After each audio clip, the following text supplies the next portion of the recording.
ebusuku isilo sesine esesabekayo kakhulu silamandla amakhulu silamazinyo amakhulu emsini sadla safohloza nokuselela sakuhlifiza ngenyama sasehlukile kuzo zonke izilo ezazingaphambi kwazo silenkonzo ezilithumi ne-8 nisazikhangele inkonzo kwaphuma olunye phakathi kwazo olumnyane kwasekusitshunwa ezintathu ezokuqala ukulucentela indawo lwalulamehlo afana lawomuntu nomlomo okhuluma amazwi okuzincoma.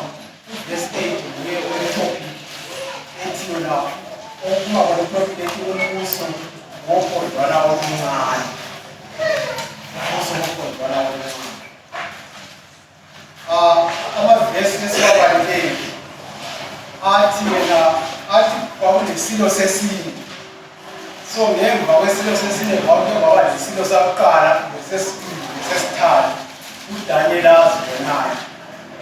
Lapha abesekhuluma ngosesine umavesi laba engwara nje yokwabala. So lesi silo sesine uthi saselenkonzo eziyi-10. Then phakathi kwenkonzo eziyi-10 wasokubonakala kumila olunye uphondwana oluncane. Uphondwana oluncane lwamila phakathi kwenkonzo eziyi-10. Lwaselusiphuna ezintathu kumila lwasiphuna ezintathu lwasiphuna ezintathu ukucenkela lwenkonzo oluncane indlela. Okunye okukhulunywe yivesi uphondwana oluncane lwakhuluma amazwi amakhulu. It spake great things. Daniel 7 verse 21 kulokunye akukhulumayo ngophondwana loluncane. Uverse 8 uthe lwamila empondweni eziyi-10 lwasitshunwa ezintathu ukucentela indlela lwakhuluma amazwi amakhulu. Uverse 21 kaDaniel chapter 7 abesesithi ngisakhangela lolu phondo lwalwa lwabangcwele. Uphondwana oluncane lwala lwabangcwele lwabanqoba. Verse 25 kwesakhiwo esifananayo abesesithi lolu phondwana oluncane luzakhuluma kubi ngophezu konke luhluphe abangcwele bophezu konke. Futhi uphondwana oluncane luzanakana ukuguqula izikhathi zemikhosi lomlayo. Abangcwele bazanikelwa esandleni sayo iminyaka emithathu ngengxenye. So this sticky horn, according to verse 21, it made war with the saints and prevailed against the invasion yesterday. Lwana lwabangcwele lwabanqoba lwaselukhuluma amazwi ayihlamba ophezu konke. Ngezindlela lwakhuluma amazwi ayihlamba noNkulunkulu. Umbuso wophondwana oluncane kumbe uphondwana oluncane lwahlupha abangcwele. Then this sticky horn power lwaselucabanga ukuguqula izikhathi nemithetho. Then ithe iphetha ivesi yathi this little horn will rule for a time, times and dividing of a time. Luzabusa esindebeleni lapha luthe iminyaka emithathu ngengxenye. So yiwo umbuso esizakhuluma ngawo ophondwana oluncane. Luyezisuku lapho okusazofika indlala yelizwi likaNkulunkulu ebandleni. Ilizwi likaNkulunkulu esikhululekileyo kade esikulistada. Ilizwi likaNkulunkulu esisakhululekile ukuthi sihlangane sikhonza kungelamuntu osihlukumezayo. Ilizwi elifananayo omunye ongelasikhathi vele sokulistada ekhaya, ongelasikhathi sokulilalela, omunye uyabelele nxa thina. There is a time when there will be a famine of this way. So akusoze kuhlale kufanana, but kuyezindlala nento yesinkwa, but indlala yelizwi likaNkulunkulu. So ngike ngakuzwa kumbe ngike ngazi izixwayiso akula muntu okumele azebandlela ngizwelana ebandlela akula akula muntu okumele asuke endlini ezulana lapha ebandlela lanxa singalaliswa izinto ezitshetsheneyo angibi labantu abalalayo angibi nabangalaliyo kwathi nesisixwayiso sokuthi insuku zendlala siyabuza bazalidinga abanye abantu ilizwi likamlimi elisidisayo kodwa bangalitholi but khathesi sisalifumana abanye bayadlala ngalo ilizwi likamlimi so delete your whole power eBhayibhelini impondo according to Daniel 7 verse 17 to 24 zimelele amakhosi impondo eBhayibhelini kusiprofeti zimelele amakhosi Daniel 7 verse 17 iverse ithi yona wathi lezi zilo ezine ezinkulu zingamakhosi amane azavela emhlabeni so izilo zimelele amakhosi verse 24 kaDaniel chapter 7 impondo ezilithumi zingamakhosi alithumi so impondo lazo zimelele amakhosi nxa sistada isiprofeti seBhayibheli so inkosi iba nombuso lapho eyinkosi khona so these horns zimele amakhosi futhi zingamela imibuso ngoba inkosi ihamba nombuso so uDaniel 7 ukhuluma ngemibuso emine eyabusayo emhlabeni embalini kodwa iveze leyo mbuso isebenzisa imifanekiso yezilo lempondo yikho okuchasiswa nguDaniel 7 verse 17 24 verse 17 to 24 so nasi ngena sijula ekudisiseni ukuthi kuhamba njani ngombuso wokondalo omncane kumbe who are these kings yiphi leyo mbuso eyayimelwe yizilo futhi yuphi umbuso omelwe umbuso wokondwana omncane Daniel chapter 2 verse 13 and whatever the children of men were or the beast of the field and the birds of the heaven he has given them into your hand and has made you ruler over them all. You are this day old. Right.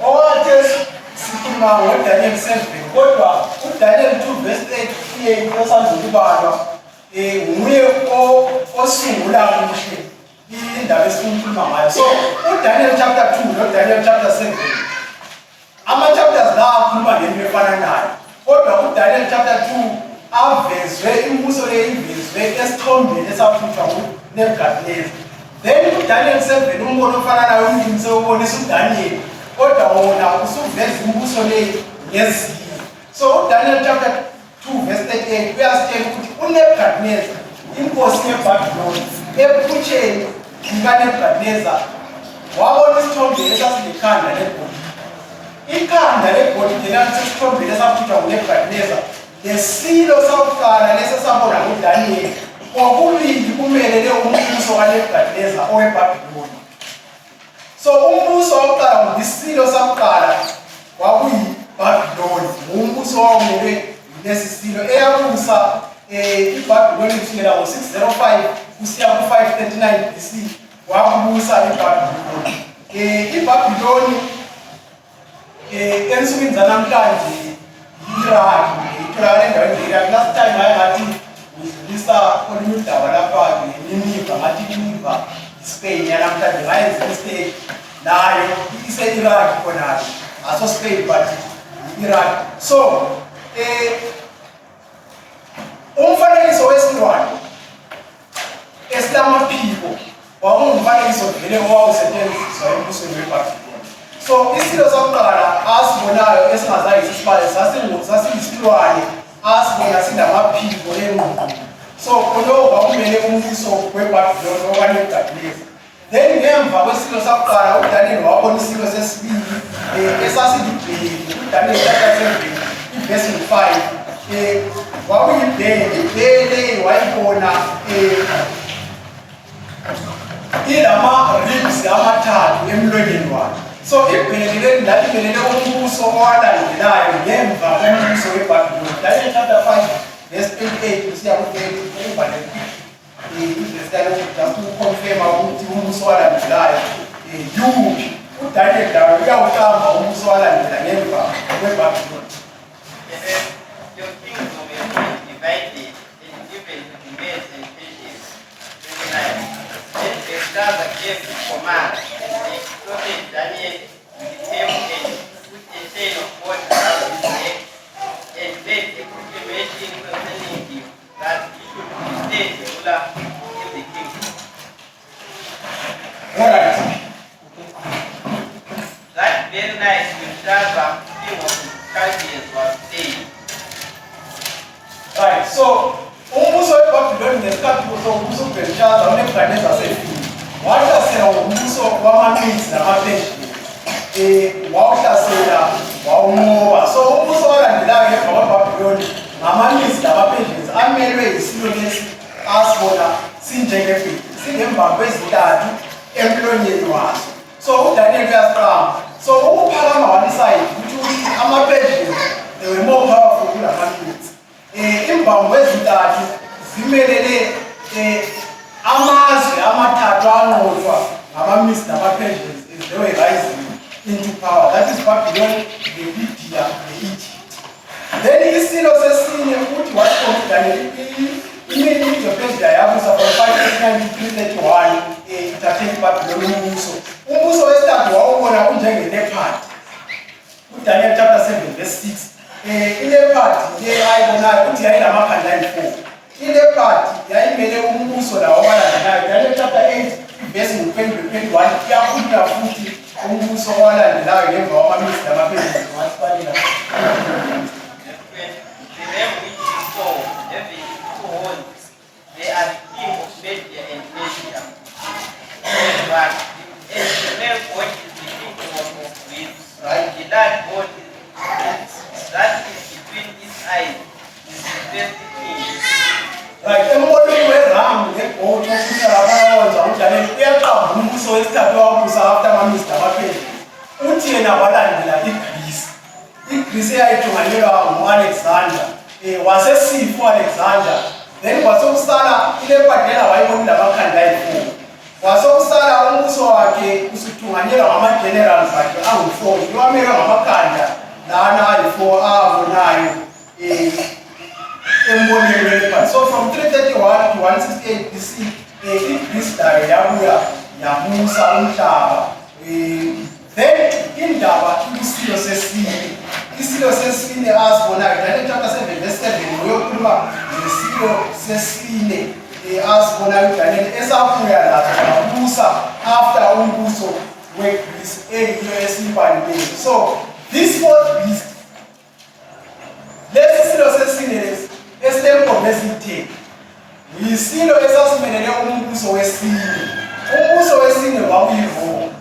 iRome yiyo umbuso wesine. iRome yabusa la umhlaba ithunganyelwa ngama-Caesars ngaleso sikhathi from 331 to 168 BC.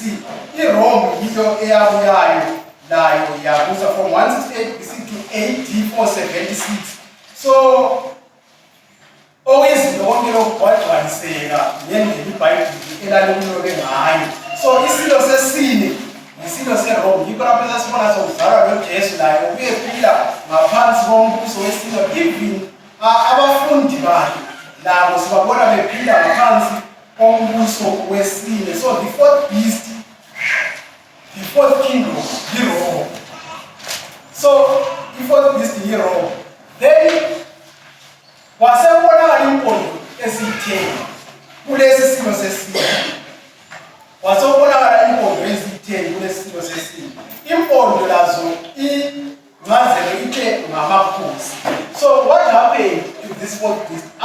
Ezinye isilo zazibuya zidlule zikhonqwe ngesinye zikhonqwe ngesinye zidlule. But lesi silo sesine lesi kasizange sinqobe. But isilo lesi saba divided. into 10 kingdoms, represented by those 10 horns asesizweni sesinye. So what divided waba yimbuso emincane eyi-10 ngalezo nsuku.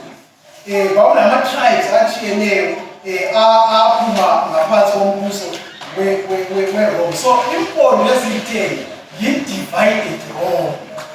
Yi-Rome isiyehlukane yaba ngama-kingdoms ayi-10. Kanjalo ibizwa ngapha amabizo ama-kingdoms ayo. Ngaphansi kombuso weRome. Ayibizwa kuthiwa ndandikhono ngababazi amabizo amadala layo anglo-Saxon, amaHeruli, amaLombards, nama-Ostrogoths, nama-Vandals. So those were divided, yi-divided Rome yakho. So akulandaba kakhulu lamabala lana amadala. Kodwa umbuso lo wesine yi-Rome. Yasisiba divided into 10 kingdoms. Ama-Anglo-Saxons. Namhlanje ama-Anglo-Saxons lana abizwa kuthiwa ngubani?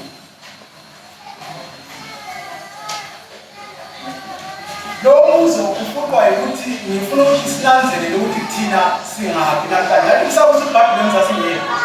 Ulandele imidiopediya zazingekho iGreece. Izinto ezagcwalisa kudala ikwade mfaka ama-dates laphana. Then iRome yasibusa from 168 BC to AD 476. From there basongena i-divided Rome. Yiyo esistretcha iziyefika ensukwini nawe namhla lapho phila khona.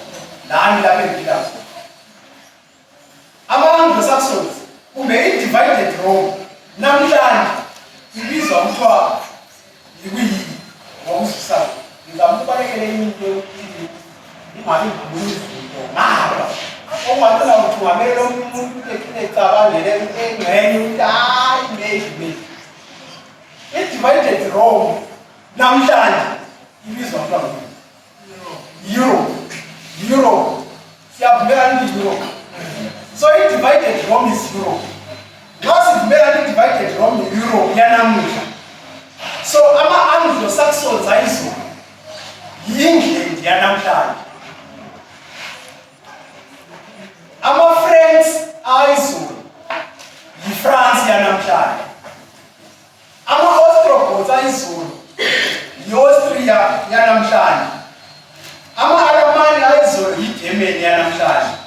Ama-Lombards yi-Italy yanamhlanje. Ama-Visigoths yi-Spain yanamhlanje. Ama-Burgundians yi-Switzerland yanamhlanje. Ama-Suevi yi-Portugal yanamhlanje. Ama-Heruli hadisappear. Ama-Vandals lawo hadisappear. Kodwa kulamanye ama-sources athi wona kwakungamazwe omunye uthi North Africa. Amanye ama-scholars athi ngani. Kodwa namhlanje ase-extinct. So, i-divided Rome is modern day Europe egoqela lawo mazwe edukwaqala. England, France, Germany, Italy, Spain, Switzerland, Portugal.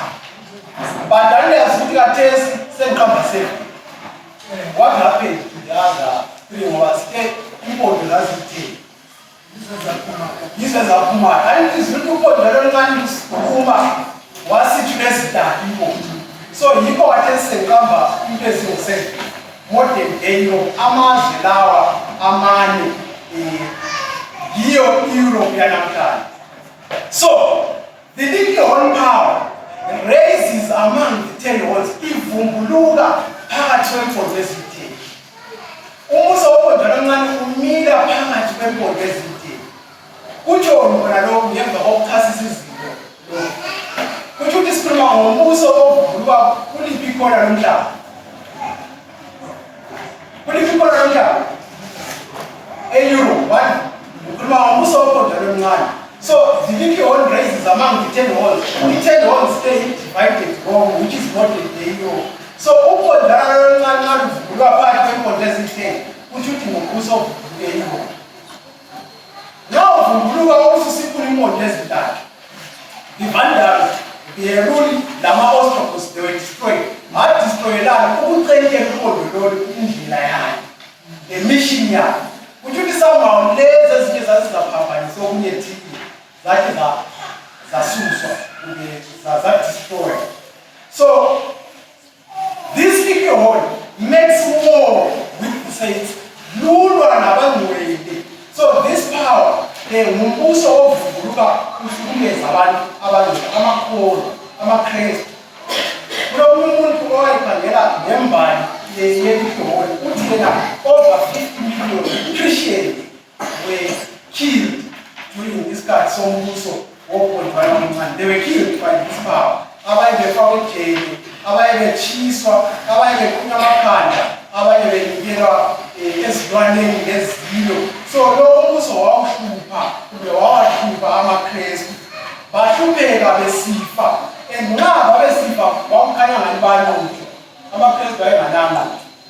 But ungabala u-Great Controversy page 41 paragraph 3 uthi wona these people they were conquered they conquered by defeat. They conquered by defeat. Banqoba ngokunqothwa khonokho babenqoba khona phansi. Bebulawa kukhanya ngani bayaluza uKristu uyaluza khona abana wayenqoba babenqoba ngokunqothwa. So ilihihoni yayizama ukusilence udaba ababelutshumayela kodwa nxa babebabulala udaba lwalumemetheka ngamandla. So why were these people killed? Babebulawe nani? Ayebulawe nani abasebenzi? Babebulawe livangeli. Babebulawe livangeli. Alright. This alcohol, it spake great things and spake great words against the Most High. So, umbuso okhuluma inhlamba uthethisa uNkulunkulu uyophezukonke. Kulenye into enzayibala lapha ngamafitshane we are trying to identify the alcohol. At the same time sizama nokuservice card. So, ngizabe ngiqhumela ngevulu lasenqambile engayengani kumfazi omgcweleyo because of time. So, kulenye into enzayibala lapha. Isosi yangibona kuthiwa prompter Biblioteka article 2 volume 6 page 26 kusiya 29. Kulamanye amazwi lapha sizama identify alcohol it spake great things and great words against the Most High. Amazwi ayinhlamba ophezu konke uNkulunkulu. Kulamazwi athi wona the Pope is of so great dignity and so exalted that he is not a mere man, but as it were God and the Vicar of God. The Pope is crowned with a triple crown, as a king of heaven and of earth and of the lower reaches. The Pope is as it were God on earth. Amazla ati from the Pope umthungameli thile we-16 thile ukaNkomo ophakanyiswe kakhulu akasomuntu nje kodwa uNkulunkulu kumbe usendaweni ungendaweni kaNkulunkulu. Umuntu lo ulamandla okubusa kumbe ezulwini uyabusa nasemhlabeni nakwezinye indawo zonke eziphansi. Ibisikhuluma ngokuthi yona lo muntu lo kahle kahle uNkulunkulu emhlabeni. uNkulunkulu emhlabeni. The alcohol spake great things and spake great words against the Most High. So, uthi yena uNkulunkulu uyenelisa ukuthethelela izono. Yikho eBhayibhelini inokubizwa kuthiwa yi-blasphemy, yinto okuyinhlamba kuNkulunkulu yena leyo. So, who is the Pope? Ngamafitshane. Who is the Pope? The Pope is the head of the Catholic Church. Nguye umthungameli weCatholic Church. Uyophezulu, uyobusa nguye othungamelayo iCatholic Church. Ungubishop wabobishop bonke. Ungubishop wabobishop bonke. Ungubishop wabobishop bonke. Bese kuthiwa lapha he is the sovereign of Vatican City. Nguye obusayo omkhulu eVatican City. Kanti iVatican City indawo enjani engaphi? Ise-Italy. Ngaphi kwe-Italy? Alright, it's a Italy. Yeah, you can go for that. Italy, you know, if we people are going to have not just Canada, they are going to have continental division. It's a Europe, right? Italy is a Europe. Yeah, now one could have Vatican City. It's a Italy, it's a Europe. We don't put our mass. Now I went to war. The legal own power will think to change times and laws. Uzana nokukula izikhathi emithetho nansi nanga amanye amazwi lapha usosi efanayo lethume phezulu. The Pope is also great authority and has power that he can modify or change or explain or interpret the divine laws. But when ukukula amandla awukukula ukuchasisa nokutolela imithetho engcwele ulamandla okwenza konke lokho. iBhayibheli likhona, he will think to change the times and laws. Uzayenza ngani useguqule izikhathi lemithetho. So yipower nombuso ocabanga ukuthi ulamandla okuyimithetho kaNkulunkulu. So emthethweni kaNkulunkulu kulo mthetho wesibili ukhona ongandlela ebantwaneni umthetho wesibili ukuthi uThixo commandment. Second commandment ithi emthethweni 2. Ukhona wazi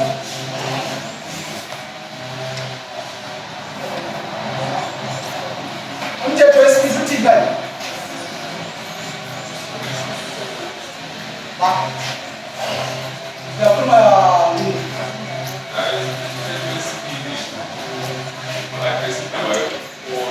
Wajezindawo yokukhonza ya. Wajezindawo yokukhonza abesekhuluma ngokungakhonzwa kwesithombe. Usikhuluma ngokungakhonzwa kwesithombe. So kulo mthetho wesibili according to isystem yokukhonza eCatholic Church umthetho wesibili bheka uphi emthethweni yakho. Umthetho wesibili ngawuphi wakhithwa abakholelwa kuwo. Kodwa wakhipha umthetho we-1 emthethweni ekujuni yasalindebe eyi-9. And wena ungafuna udisa imvumo usithi wena ume endaweni kaNkulunkulu kodwa nxa sesifika kuma-commandments ethu ukuthi wena kuyaphi isisithulu instead of 10 commandments wena 9.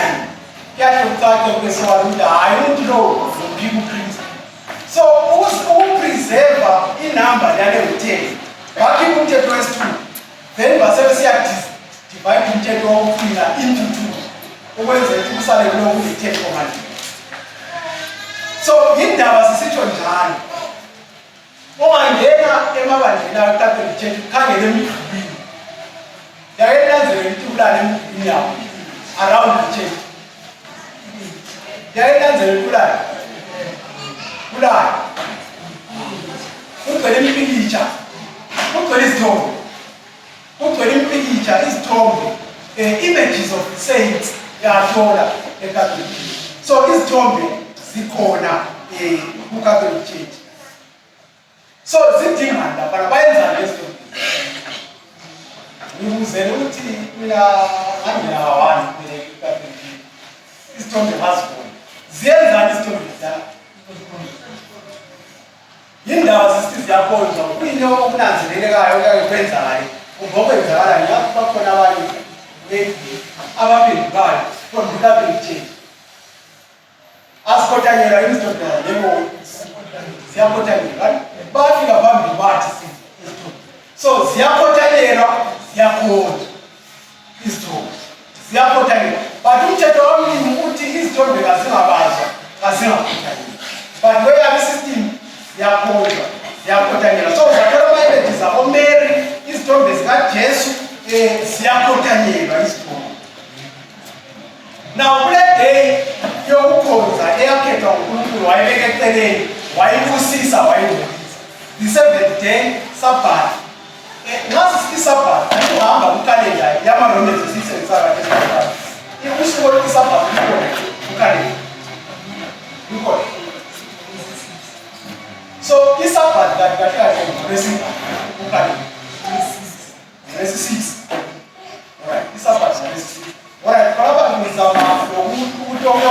kube sikwenze kube lula, right? Ngolwesi-6. So umlimi ule 7th day ayikhethayo neviki wayibusisa wayingcolisa. Ungabala uNumbers 23 verse 20 kulamazwi athi God has blessed and no one can bless. Into emswengulima akula muntu ongayigcina. So God has blessed the 7th day Sabbath. Wayiphawula wayibeka eceleni wathi usuku olungcwele ngolokuphumula ngolokukhonza usuku lesikhombisa. But the Catholic Church has changed the 7th day Sabbath to the first day of the week. Bona babeke hayi thina asikhonzi ngosuku lesikhombisa. Thina asiphumuli ngosuku lesikhombisa, ngasamukeli usuku lesikhombisa njengosuku lokuphumula lokukhonza. Olofisiswa ngumlimi lwasingolisa thina silobethu ubungcwele obungaveleli kulwana phezulu. Thina silobethu ubungcwele. Thina sigcina usuku lokuqala lwethu endaweni yokugcina usuku lwesikhombisa. Kulabanye abantu ozwayo sithi kathi vele alright usuku lesikhombisa abanye njengabuzulu umzulu isabath Monday, Tuesday, Wednesday, Thursday, Friday, Saturday, Sunday. Usabath ngolwesingane wasebenza amabalala right ngolwesi-6 ngifuna ukuthi ngathi sithi Sabath sitsho uTuesday kumbe sitsho uSaturday kumbe sitsho uSunday. Ngayo iBhayibheli sithi keep the Sabbath litsho lokusuku lokundranger msimama uyangidlula kancane kodwa uyangincedisa. But ngifuna ukuthi nxa iBhayibheli sithi remember the Sabbath days to keep it holy. Ikhalenda esiyisebenzisayo ilo Sunday, Monday, Tuesday, Wednesday, Thursday, Friday, Saturday. So nxa iBhayibheli sithi remember the Sabbath day to keep it holy, litsho uTuesday, uSunday, uSaturday, uMonday, litsho lokusuku. Litsho uSunday.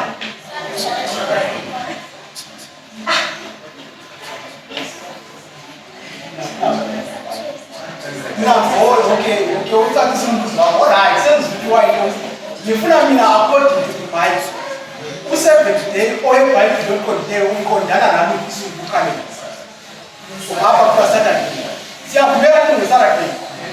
So now let's remember the 7th day Sabbath to keep it holy. Uthi Saturday. Right. So bona bathi uSaturday. Bamusa kusana. Yibo usuku lwabo lokukhonza olungcwele olwabusiswayo but angikwazi ukubusiswa mbani ngokulimi wabusisa 7th day. So iSunday yabusiswa mbani? So yikho sithi bona balobungcwele babo obungaveleli kuNkulunkulu. God has sanctified the 7th day. Manje kulabanye abantu othi na ukhuluma ngendaba zokukhulwa kosuku lokukhonza. Athi yona how do I know kanti vele ngikwazi njani ukuthi iSaturday yakhona yiSabbath? Umuntu angabuza njalo yathi ngikwazi njani ukuthi iSaturday yiSabbath? Engxenye mina ngithi iSaturday Wednesday yiSunday. Sibakwazi njani? Sibakwazi. Engxenye kungasidela isikhathi. But enye into efana ngomuntu ngabantu abathanda ukuzipha ezidala. iWednesday kayibuza ukuthi how do I know Wednesday is when ngibakwazi njani iWednesday leyo Wednesday iWednesday kala problem na ukuthi Tuesday ngiyakethayo umuntu le problem ukuthi why iTuesday Tuesday hali why is day 3 was Tuesday but singafika kuSabbath ngibona ukuthi sikwalo ukuthi kathi sazi njani iSabbath ngoSaturday but Wednesday uyabe iyambe njengokudala. The Friday uyabe iyamkele njengokuda.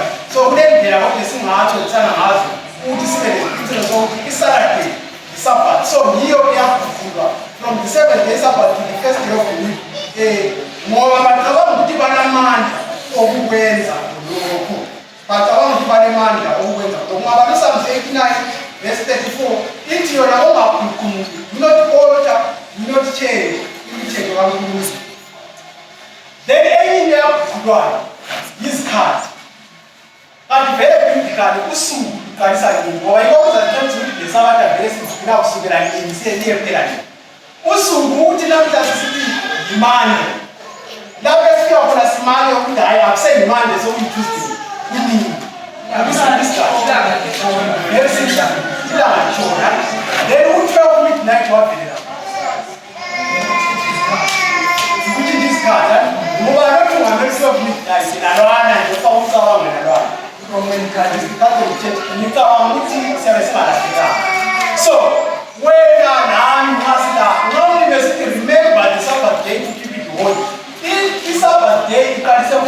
ephelayo iyephele kuthole kuphelayo nxa simulandela lokhu kakhulu akula suku ngalokuqala ukrele usuku lana singathola lathi mhla ka-31 December simile lama crickets kungathula ngo-12 usuku sisithi sokuqala simile but nxa simulandela osebhayibhilini ilanga lithola kuyabe kuqaliswa usuku lusiyaphela futhi ilanga lithola so yiyo isabhathi yeqiniso kaMlimi kulento ezidekeza kudulwayo umbuso wopondwana omncane. This thing you hold will rule for a time times and dividing of a time. So if Bible not city time times and the dividing of a time. Simtasa sitting time times and the dividing of a time. What time do you show you? Time.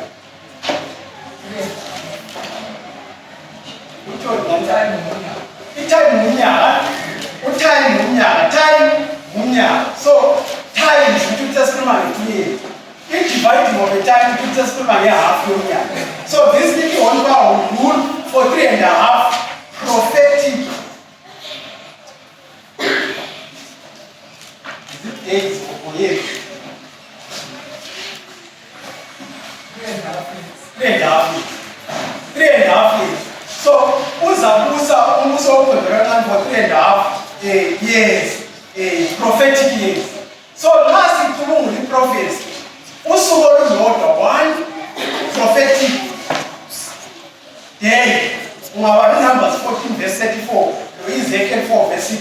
I-1 day prophecy inhlanganiswa nonyaka esikhathini soqobo. So in 3.5 years, 3.5 prophetic years.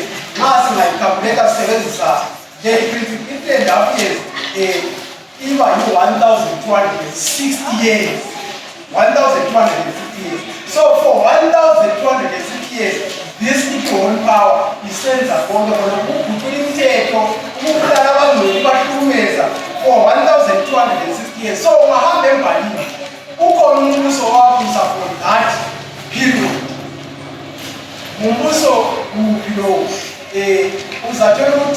Is the current purpose.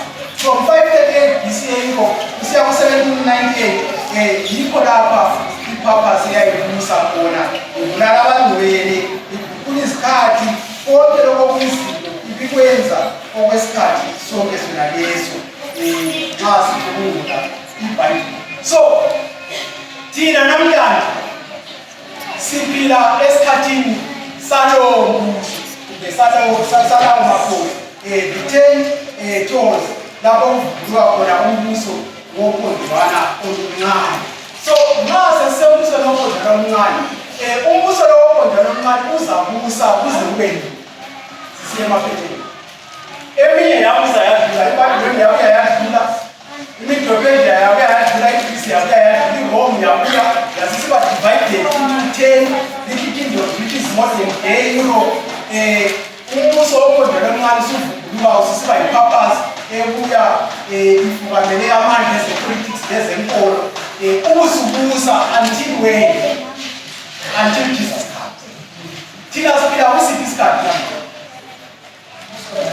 Wena lowo mbuso. So izinto konke lokhu bagcwaliseke.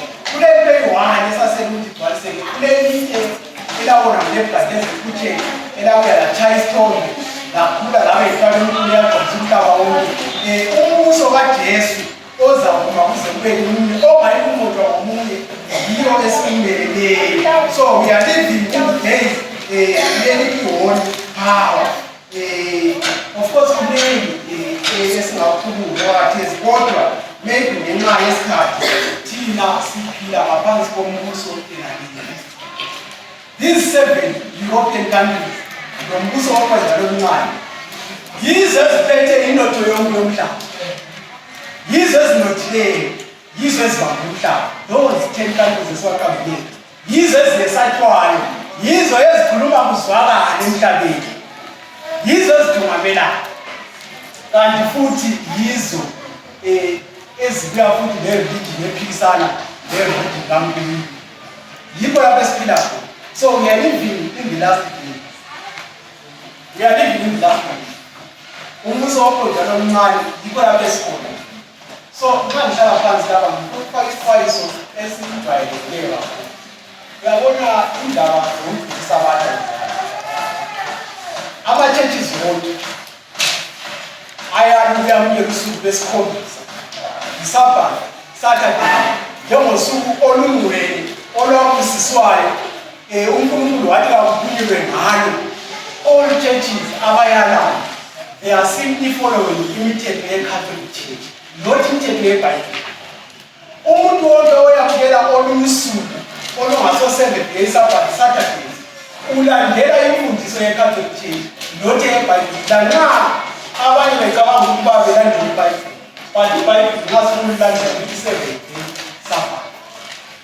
Umsabatha wonke oyalayo uyamukela usuku lokuphumula nokukhola iSabbath, yena evuke ezivele endaweni zayo ngosuku lwamabili, ulandela imfundiso ye-Catholic Church if nesasabathini.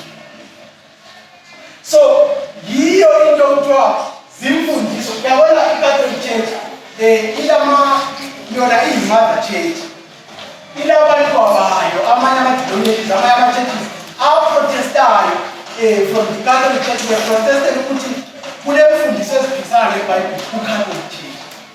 So bathe bephumile ku-Catholic Church bafoma ama-movements omningi, ama-Lutheran, ama-Calvinist, ama-Presbyterians namanye, babesukela ukuthi kunemfundiso ezingaqondanga eRoma, but abanye baphuma nokunye okwaseRoma abalokuba namhlanje. And most churches iqiniso abalokubeyamukela is the 7th day Sabbath.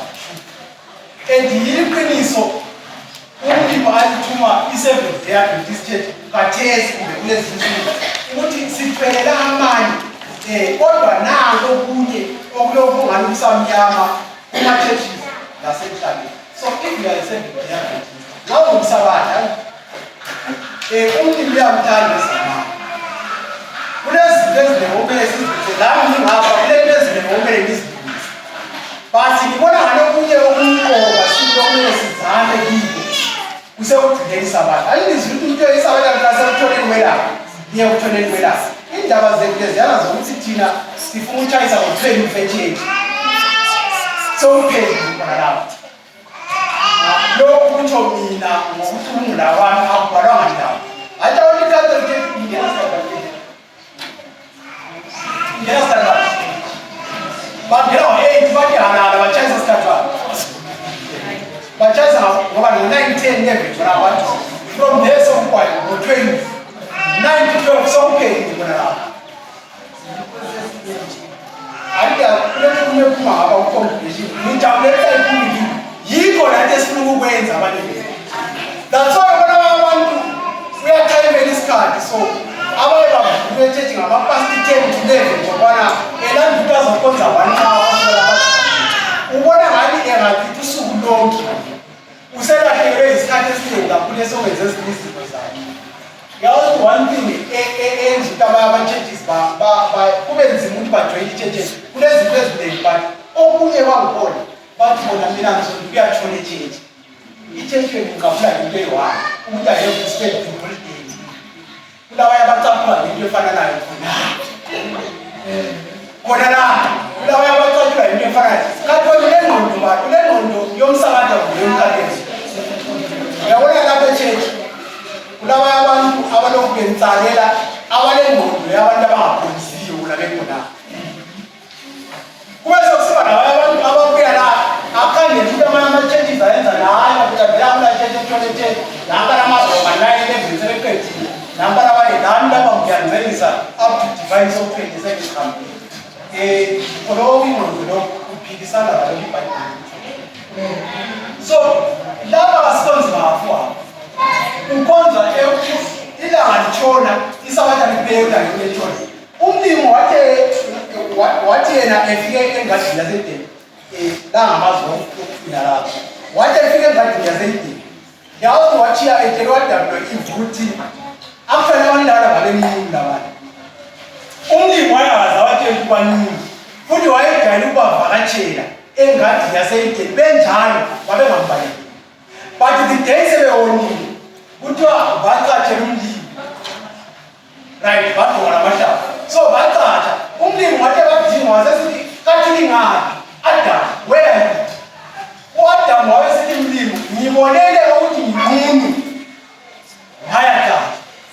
equation eyakuza ngolimi yemfundo ukuthi nayo. Yazi ukhona ukudlala umfundi wathi uthudile yini? Wasekade hamba wathi who told you that you are naked? Uyasona statement yasala who told you that you are naked? Mina angaze kutshela umuntu wena. Kanti sethe umuntu. Lawa umuntu lapho lapho izinto ezifana ekhaya esebuya ngesakhe isikhathi lokhu wena umtshele sona. Ungambuza isikhathi wena mina ngakutshela ukuthi ngifuna isikhathi esithi. Who told you ukuthi wena uzabuya ngo9? Mina I told you ukuthi ngifuna ngo6. Osethe ubuya ngo9 ma. Who told you? Ngifuna ukusebenza ukubone amazwi afana nayo. Umlimi uthe the seventh day Sabbath. I have set it aside. Holy nisibusisile usuku lokufunda ngomkhosi. Who told you to keep holy the first day of the week? Kanti osethe Sunday ngubani lokuthi uthi Sabbath? Othi ginani sonto ba? Ngifuna isikhanyisi impicture enkulu brother. Ngoba khona kahle kahle indaba ayikho kakhulu ensukwini. But who told you to keep holy the first day of the week? Now I saw him to get him back. There's only such a very simple. You have to know about this hour, then. What I get on that. But who told you to keep holy the first day? So, only you are going to come because he or she is simply trying to please Mugaki. And you only wonder. Why posters ganja? How much strange? How posters? What am watching to Dada is no fast work. And now I know that I need this. The only thing you got as long as we are in this with it doesn't matter to get up. Or anything in regardless of how close a relationship may be, it does not constitute justification to disobey God. Simply because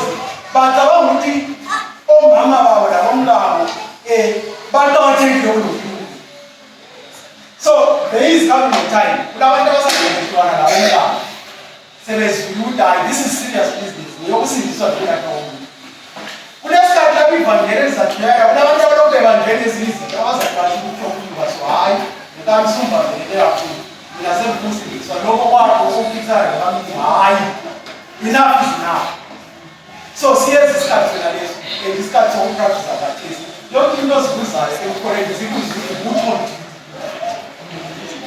Only with the 7th day, from sunset to sunset, I say anything we are not we are left to just chase Susie down in Saha. Susie down in Saha. So chase the 12, Susie down in Saha, and I'm in Paradise. So I start paying with that. I'm good there, but they're twice. Put you at our woman's bride and 1 hour.